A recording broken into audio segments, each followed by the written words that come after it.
আসসালামু আলাইকুম। সবাই নিশ্চয়ই ভালো আছেন। আলহামদুলিল্লাহ আমরাও সবাই ভালো আছি। এটা ছিল ৫ই ফেব্রুয়ারি। সম্ভবত দিনটা ছিল বৃহস্পতিবার। সন্ধ্যাবেলা বাসায় গেস্ট এসেছে। তো আমার ফুফাতো ননদকে দেখতে এসেছে। তারা আমার ননদকে আগেই দেখেছে, পছন্দ হয়েছে। এখন আরকি বড়দের সঙ্গে ফাইনাল কথা বলতে এসেছে। তো এইখানে আমার শ্বশুর-শাশুড়ি, তারপরে আমার ফুপু শাশুড়ি, ফুপা শ্বশুর, তারপরে ছেলের মা, ছেলের মামা, তারপরে শিমু, তারা সবাই বসে গল্প করছে। তো আমার ছেলেরা এখন কোচিংয়ে, ওরা এখনো আসেনি। বাসায় আর কেউ নেই আরকি। বিয়ের শুরুটা তো এরকমই হঠাৎ করেই হয়। একদম হঠাৎ করে বাসায় গেস্ট আসলো, তারা কথা বলছে। তো যদি সবকিছু ঠিকঠাক হয়ে থাকে দেখা যাবে যে ২-১ দিনের মধ্যেই বিয়ের কাজ সম্পন্ন হয়েছে। আবার সামনে তো নির্বাচন আছে। যাই হোক এখানে টেবিলে সব নাস্তা দেয়া হয়েছে। এরপর সন্ধ্যাবেলা সবাই একসঙ্গে সন্ধ্যার নাস্তা করল। ছেলেকে আমি ফোনে ছবি দেখেছি, ভালোই লেগেছে। তো এর মাঝে আবার আ সবাই বলল যে ছেলেকে একটু আনানোর জন্য। পরে ছেলে তার বন্ধুকে নিয়ে আসলো। তো এরপরে এই যে আমাদের নতুন জামাই, তাকে আমি মিষ্টি দিলাম খেতে। তো আ এখানে আমরা বসে কিছু সময় গল্প করলাম। তারপরে এর মাঝে তো অনেক সময় পার হয়ে গেছে, অনেক রাত হয়ে গেছে। আন্টি যাওয়ার জন্য অস্থির হয়ে গেছে যে বাসায় যাবে। তো বাবা বলল আরকি, আমার শ্বশুর বলল যে, "না, রাতে খাওয়া-দাওয়া করে যেতে হবে।"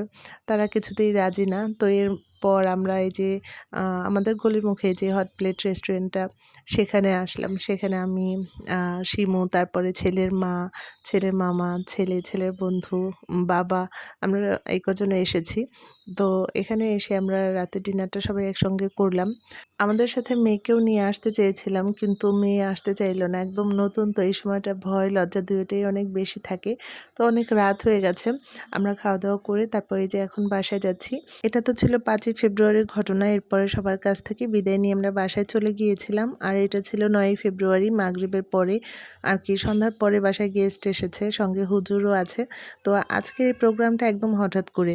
তো বাসায় হুজুর এসেছে ছেলেমেয়ের ২ জনের সিগনেচার নেয়ার জন্য। সামনে যেহেতু নির্বাচন আছে, ১১-১২ তারিখ দেখা যাবে কেউ কোথাও মুভ করতে পারবে না। যার কারণে সবকিছু একটু তাড়াতাড়ি করা হচ্ছে। আর নির্বাচন উপলক্ষে আ আমরা টানা ৪-৫ দিন বন্ধ পেয়েছি। এই বন্ধে বাচ্চাদের স্কুল, কোচিং সবকিছুই বন্ধ। তারপর সরকারি যারা চাকরি করে, তারাও দেখা যাবে যে এক জায়গা থেকে আরেক জায়গায় বন্ধে যেতে পারবে। আর সরকারি চাকরিজীবী যারা আছে আরকি, বন্ধ না পেলে তারা কোথাও যেতে পারে না। ফ্যামিলি প্রোগ্রামেও তারা অ্যাটেন্ড করতে পারে না। তো এই বন্ধে ছেলের বোনরাও আসতে পারবে। সব মিলিয়ে এই নির্বাচনের বন্ধে বিয়েটা হয়ে সুন্দর একটা সময় আছে যে সবাই বন্ধ পেয়েছে, সবাই সুন্দরভাবে আসতে পারবে বিয়েতে। তো এইখানে সিগনেচার নেয়ার পরে হুজুর এখানে দোয়া করলো। সবাই মোনাজাত ধরেছে।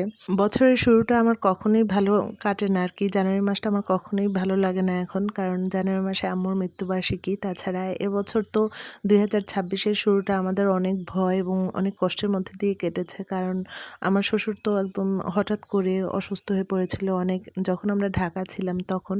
সেটা শুনেই আমরা বরিশালে চলে আসি। তারপর থেকে তো আমি আরকি ফোনে কোনো আমার যোগাযোগই ছিল না। যার কারণে আমি কোনো কিছুই আপনাদের সঙ্গে শেয়ার করিনি। ঢাকা গিয়েছি, সুন্দর সময় কাটিয়েছি। অনেক কিছু ভিডিও আপনাদের সঙ্গে শেয়ার করব সামনে।